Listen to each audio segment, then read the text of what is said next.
प्रिय विद्यार्थियों, सुप्रभात। मैं बलराम सिंह आज आपके कक्षा 12 के हिंदी साहित्य के पाठ्यक्रम में संकलित जयशंकर प्रसाद की कविता कॉर्नेलिया का गीत को पढ़ाने जा रहा हूँ, जिसे आप ध्यानपूर्वक सुनें। सर्वप्रथम मैं आपको बताना चाहूँगा, कॉर्नेलिया का गीत कविता के लेखक जयशंकर प्रसाद जी हैं। इनका जन्म 1889 और मृत्यु सन 1937 में है। इनका साहित्यिक परिचय और जीवन परिचय हम पिछले वीडियो में सुन चुके हैं, पढ़ चुके हैं। मैं सीधे ही आपको आज इनके द्वारा पाठ्यक्रम में संकलित कविता की तरफ ले चलता हूँ। आप ध्यानपूर्वक सुने। आप देखिए सर, इनकी जो साहित्यिक रचनाएं हैं वो उससे सब हम परिचित हैं, और पिछले वीडियो में हमने यहाँ पर इनके द्वारा देवसेना का गीत लिखी रचना पढ़ी थी। आज हम आप पढ़ने जा रहे हैं देवसेना के गीत के बाद संकलित कविता कॉर्नेलिया का गीत। कॉर्नेलिया के गीत में आप देखिए, पहले ये गीत कहाँ से कैसे लिया गया है इसके बारे में बताया। यानी दूसरी कविता, ये कॉर्नेलिया का गीत जो आप देख रहे हैं, प्रसाद ने चंद्रगुप्त नाटक का एक प्रसिद्ध गीत है। कॉर्नेलिया सिकंदर के सेनापति सेल्यूकस की बेटी का नाम है। तो सिंधु के किनारे ग्रीक शिविर के पास वृक्ष के नीचे बैठी हुई हैं। कहती है कि सिंधु का ये मनोहर तट जैसे मेरी आंखों के सामने एक नया चित्रपट उपस्थित कर रहा है। इस वातावरण से धीरे धीरे उठती हुई प्रशांत स्निग्धता जैसे हृदय में घुस रही है। लंबी यात्रा करके जैसे मैं वहीं पहुंच गई हूं जहां के लिए चली थी। अर्थात यहाँ पर सेल्यूकस की बेटी ये कहना चाहती है, कि किस तरह से भारत माता के जो सिंधु के किनारे में बैठी हुई हूँ, यहाँ के सौंदर्य, यहाँ की आभा, यहाँ का मनोरम दृश्य मेरे हृदय में कैसे मन को हर्षित करने वाला, प्रसन्नचित्त या मन आनंदित करने वाला मुझे लग रहा है। जो मैं चाहती थी वैसी ही इस भारत के सिंधु के किनारे पर जो दृश्य मैं देखना चाहती हूँ वही मुझे दिखाई दे रहा है। ये कितना निसर्ग सुंदर है, कितना रमणीय है। हाँ, वह भारतीय संगीत का पाठ देखूँ, भूल तो नहीं गई। तो वह गीत गाती है कि अरुण ये मधुमेह देश है हमारा। इस गीत में हमारे देश की गौरव गाथा तथा प्राकृतिक सौंदर्य को भारतवर्ष की विशिष्टता और पहचान के रूप में प्रस्तुत किया गया है। पक्षी भी अपने प्यारे घोंसले की कल्पना कर जिस ओर उठते हैं वही ये प्यारा भारतवर्ष है। अनजान को भी सहारा देना और लहरों को भी किनारा देना हमारे देश की विशेषता है। सही मायने में भारत देश की यही पहचान है। कहने का तात्पर्य हमारे भारत देश की विशेषताओं को, उनकी गौरव गाथा को इस कविता के माध्यम से हमें बताने का प्रयास किया गया है। देखते हैं किस तरह से कॉर्नेलिया जो सेल्यूकस की बेटी है वो इस गीत को सिंधु किनारे अपने मनोरम दृश्य को देखते हुए ये कविता को गाती है, जो इनके चंद्रगुप्त नाटक से लिया गया है। चलो शुरू करते हैं हम कविता कॉर्नेलिया का गीत। कि अरुण ये मधुमेह देश हमारा। अरुण मीन्स लालिमा लिए हुए। अरुण का मतलब लाल होता है, लाल का मतलब लालिमा। लालिमा के रूप को धारण किए हुए यह मधुमेह, मधुमेह मानी आनंद से, सुखद से या सौहार्द से परिपूर्ण ये हमारा भारतवर्ष है। जहाँ पहुँच अनजान क्षितिज को मिलता एक सहारा। जहाँ पहुँच अनजान, अनजान यानी कोई भी बाहर के व्यक्ति, विदेशी व्यक्ति, बाहर से आने वाला कोई भी मेहमान, कोई भी अतिथि इस भारतवर्ष की भूमि पर जहाँ किसी के पास भी पहुँचता है। क्षितिज बोलते हैं जहाँ पृथ्वी और आकाश के मिलन स्थान को। अर्थात किसी भी कोनर पे, किसी भी क्षेत्र में, भारतवर्ष में जहाँ भी कोई व्यक्ति आकर के मिलता है तो उसे एक यहाँ पर मिलता है एक सहारा। यानी उसे एक सहारा मिलता है, एक बराबर की भुजा के स्वरूप में उसका सहयोग देने की क्षमता हम भारतीय लोगों के अंदर मौजूद है। कि जहाँ पहुँच अनजान क्षितिज को मिलता एक सहारा। सरस तामरस गर्भ विवाह पर नाच रही तरुशिखा मनोहर। आगे कॉर्नेलिया देखिए सिंधु किनारे खड़ी किस तरह से भारतवर्ष की गौरव गाथा का बखान करती है। यहाँ पर वो कहती हैं कि सरस तामरस, सरस माने रस से युक्त, आनंद से युक्त, सुखद भावपूर्ण। तामरस गर्भ विवाह पर, हमारे इस भारत भूमि के ऊपर तामरस, ताम्र होते तांबे का जैसा, ताम्र जैसा, अर्थात मतलब लालिमा लिए हुए। गर्भ विवाह पर, यहाँ के इस जो भारतवर्ष की जो सौंदर्य है, विवाह है, आभा है, सौंदर्य है, पर नाच रही तरुशिखा मनोहर। यानी हमारे इस भारत भूमि पर चारों तरफ पेड़ पौधे, हरियाली, इनकी सौंदर्य जो स्वरूप है वो हमें दिखाई दे रहा है। कहने का तात्पर्य है कि हमारे यहाँ पर चारों तरफ हरियाली ही हरियाली छाई हुई है, जो हर एक के मन को हर्षित करती है। छिटका जीवन हरियाले पर मंगल कुमकुम सारा। आगे देखो किस तरह कहती हैं वो कि सरस तामरस गर्भ विवाह पर नाच रही तो शिखा मनोहर, छिटका जीवन हरियाले पर मंगल कुमकुम सारा।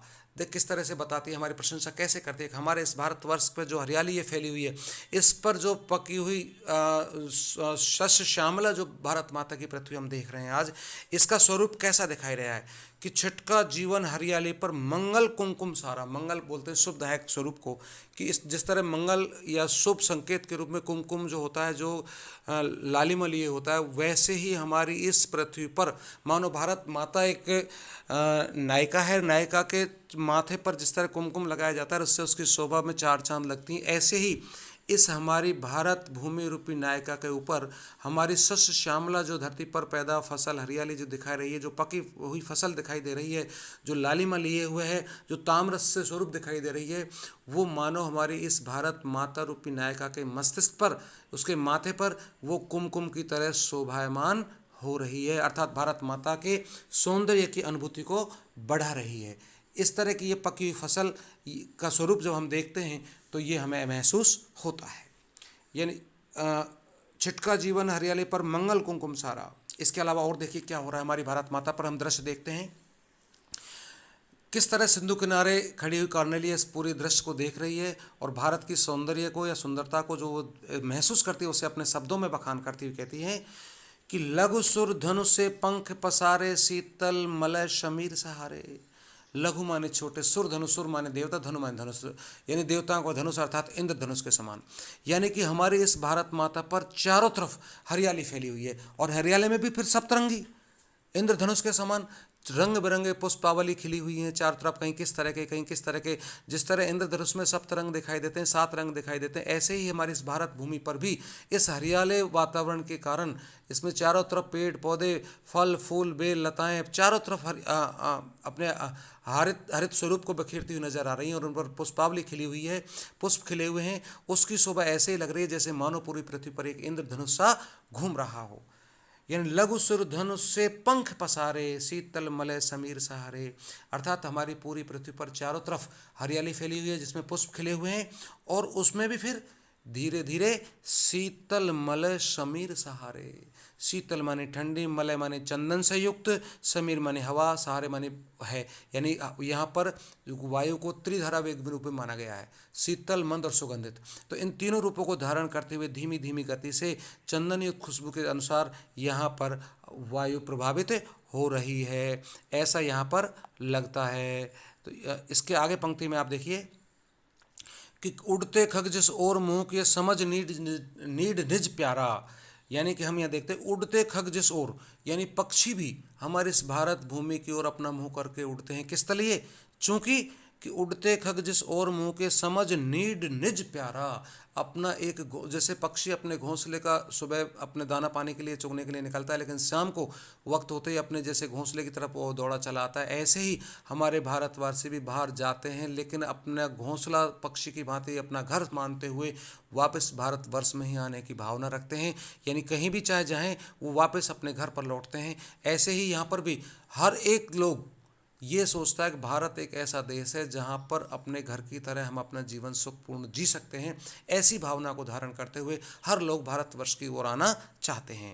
यानी उड़ते खग जिस ओर मुँह के समझ नीड निज प्यारा, बरसाती आंखों के बादल बनते जहाँ भरे करुणा जल। एक एक पंक्ति का आप अर्थ समझिए कि बरसाती आंखों के बादल, हमारी आंखों के बादल, मेरी आंखों में जो हमारे पानी है, पानी का मतलब करुणा है, दया है, स्नेह है, सहानुभूति है, ये सब चीज़ें क्या हैं? ये हमारे अंदर है। जिस तरह की बरसात होती है, बादल के अंदर बादल बरसता है, उसमें पानी की बूंदें गिरती हैं, यानी कि बादल के हृदय का पिघलना मानते हैं हम उसको। द्रवीभूत होता है बादल, तब उसमें से पानी गिरता है, वो बरसता है। ऐसे ही हमारे हृदय में भी किसी के मन में कोई दुख या पीड़ा या कष्ट होती है तो उसके प्रति हमारी सहानुभूति होती है, दया होती है, प्रेम होता है, करुणा होती है, यानी उसके प्रति दया का भाव हमारे मन में होता है। किस तरह? बादल की भांति। क्योंकि बादल का बरसना भी उसके हृदय का द्रवीभूत होना यानी पिघलना होता है। वो पिघलता है तभी जाकर के वो पृथ्वी को नमी देता है। ऐसे ही हमारे भारतवर्ष के लोग भी किसी दूसरे को दुख करके उसमें अपने दुख को, उसके दुख को बांटने के लिए तत्पर रहते हैं। कि बरसाती आंखों के बादल बनते जहां भरे करुणा जल, यानी हमारे यहाँ पर बरसाती बादल की भांति हमारे यहाँ लोगों के आंखों में भी करुणा का जल, दया का जल, स्नेह का जल विद्यमान होता है। यानी दूसरे के दुख को देख करके भी हम दुखी होते हैं और उसके दुख का निवारण करने की भावना भी हमारे मन के अंदर होती है।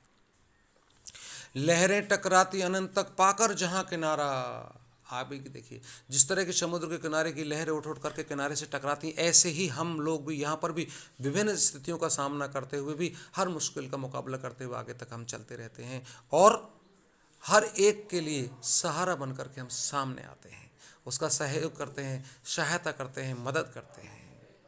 हेम कुंभ ले ऊषा सवेरे, भरती ढुलकाती सुख मेरे। हमारे ये भारत भूमि हर एक मानवता के प्रति, मानवीय भावों के प्रति धारण करते हुए किस तरह की विचारधारा इनके अंदर होती है कि जिस प्रकार से देखिए यहाँ पर मानवीय करण अलंकार भी है कि हेम कुंभ ले ऊषा सवारे। हमारे इस भारत भूमि पर हेम कुंभ, हेम माने सोना, कुंभ मानी घड़ा, यानी सोने रूपी घड़े को लेकर के ऊषा रूपी नायिका, यानी प्रातः काल के समय पर जिस तरह से सूर्य उदय होता है तो सूर्य को यहाँ पर एक सोने का घड़ा बताया है, उषा को नायिका का रूप दिया है। जैसे नायिका सुबह सुबह पानी लेने के लिए अपने घड़े को लेकर के कुएं पर जाते, ऐसे इस भारत भूमि पर भी सूर्य रूपी घड़े को लेकर के उषा रूपी नायिका जब उदय होता है सूर्य, तो उसको लेकर के यहाँ भारत भूमि पर सबसे प्रथम ये पहले आती है। भरती ढुलकाती सुख मेरे, और हमारे जीवन में यानी भारतवर्ष के लोगों में सुख का प्रवाहमान करती है। यानी हमारे यहाँ पर सूर्य उदय समय पर होता है, सबसे पहले होता है, और भारतवर्ष के लोगों को सुख की धारा प्रवाहित करता है। ऐसा स्वरूप प्रकृति का यहाँ पर देखने को मिलता है। मंदिर ऊँघते रहते जब जग रजनी भर तारा, अरुणी मद में देश हमारा। इसके अलावा और देखिए प्रकृति का क्या सौंदर्य यहाँ देखने को मिलता है कि आपने सूर्योदय उषा काल का समय देखा, किस तरह से उषा रूपी नायिका अपने सोने रूपी घड़े को लेकर के भारतवासियों के जीवन में आनंद की धारा प्रवाहित करती है, क्योंकि दिन को सुख का प्रतीक माना है। तो ऐसे ही सुख के प्रतीक के रूप में उषा रूपी नायिका अपने सोने रूपी सूर्य रूपी घड़े को लेकर के आती है, सुनहरे घड़े को लेकर आती है, तो किस तरह से भारतवर्ष के लोगों के अंदर सुख का प्रवाहमान होता है। वैसे ही मंदिर ऊँघते रहते जब जग रजनी भर तारा, हम लोग अपने घरों में ऊँघते रहते हैं अर्थात सोते रहते हैं, उस समय भी प्रकृति हमारे आसमान में अपने तारों को छिटकाते हुए, रजनी माने रात्रि भर तारा, तारों में भी सारे संसार जब सोया हुआ रहता है तो रात्रिकालीन उस बेला में भी पूरे आसमान में चमकते हुए टिमटिमाते हुए तारे हमारी प्रकृति की शोभा को अद्वितीयमान रूप में बढ़ाते रहते हैं। अर्थात उसका प्रकाश सूर्य रात्रि के समय पर भी प्रकृति का जो सौंदर्य है वो अद्भुत नज़ारा देखने को मिलता है। ऐसे इस भारत भूमि पर प्राकृतिक सौंदर्य की अद्भुत छटाएं और भारत के लोगों की वास्तविक मानवता रूपी या दया करुणा से युक्त भावनाएं इस गीत के अंतर्गत यहाँ पर कॉर्नेलिया के माध्यम से जयशंकर प्रसाद ने इस गीत में बताई गई हैं। तो मैं समझता हूँ आपकी समझ में ये कविता आ गई होगी। ये चंद्रगुप्त नाटक से जो संकलित कविता है, इसमें भारत माता के सौंदर्य को, उसकी गौरव गाथा को, भारतवर्ष के लोगों के भावनाओं को इस कविता के माध्यम से व्यक्त किया गया है, जिसे सिंधु नदी के किनारे, सिंधु तट के किनारे पर कॉर्नेलिया देखती है, महसूस करती है, और उस गीत की भावनाओं को कॉर्नेलिया के माध्यम से जयशंकर प्रसाद ने यहाँ पर आपको बताने का प्रयास किया है। तो इस तरह से आपकी ये कविता समाप्त होती है। आप इसी में देखें, आपके देवसेना का गीत के भी पार्ट क्वेश्चन आंसर यहाँ पर अभ्यास के प्रश्न दिए गए हैं, इन प्रश्नों को भी आप देखें। इनमें अधिकतर प्रश्नों को आप हल करने का प्रयास करें, और 5 प्रश्न आपके इसमें दिए गए हैं, पाँचों ही प्रश्नों को आप अपने पाठ्यक्रम में करें। इस तरह से ये पाठ आपका समाप्त होता है। इसके अलावा कॉर्नेलिया का गीत के क्वेश्चन आपको ये दिए गए हैं, इन क्वेश्चनों को भी आप देख सकते हैं। ये कॉर्नेलिया के गीत के क्वेश्चन हैं, इनको आप देखें। योग्यता विस्तार के गीत यहाँ पर दिए गए हैं। इसके अलावा जो है आप अगले पेज पर देखें, शब्दार्थ देवसेना के गीत के भी यहाँ पर दिए रहे हैं, मधुकर का बताया गया है पूरा, और आप कॉर्नेलिया के गीत के भी यहाँ कठिन शब्दार्थ दिए गए हैं। इस तरह से ये पाठ आपका आज यहाँ पर समाप्त होता है। आप इन क्वेश्चनों को, दोनों पाठ के, कॉर्नेलिया का गीत के भी इसमें 2 प्रश्न हैं यहाँ पर, इनको भी आपको करना है, काव्य सौंदर्य बताना है, और देवसेना का गीत के भी प्रश्न दिए गए हैं। इन प्रश्नों को भी अपने एक कॉपी बनाए और उसमें अपने प्रत्येक पाठ के हिसाब से इनके अभ्यास प्रश्न जो दिए गए इनको करते रहें। कोई भी समस्या है तो उसके लिए आप मुझे पर्सनली पूछ सकते हैं, या अपने व्हाट्सएप ग्रुप में भी हमें सूचना दे सकते हैं जो है। इसी के साथ धन्यवाद।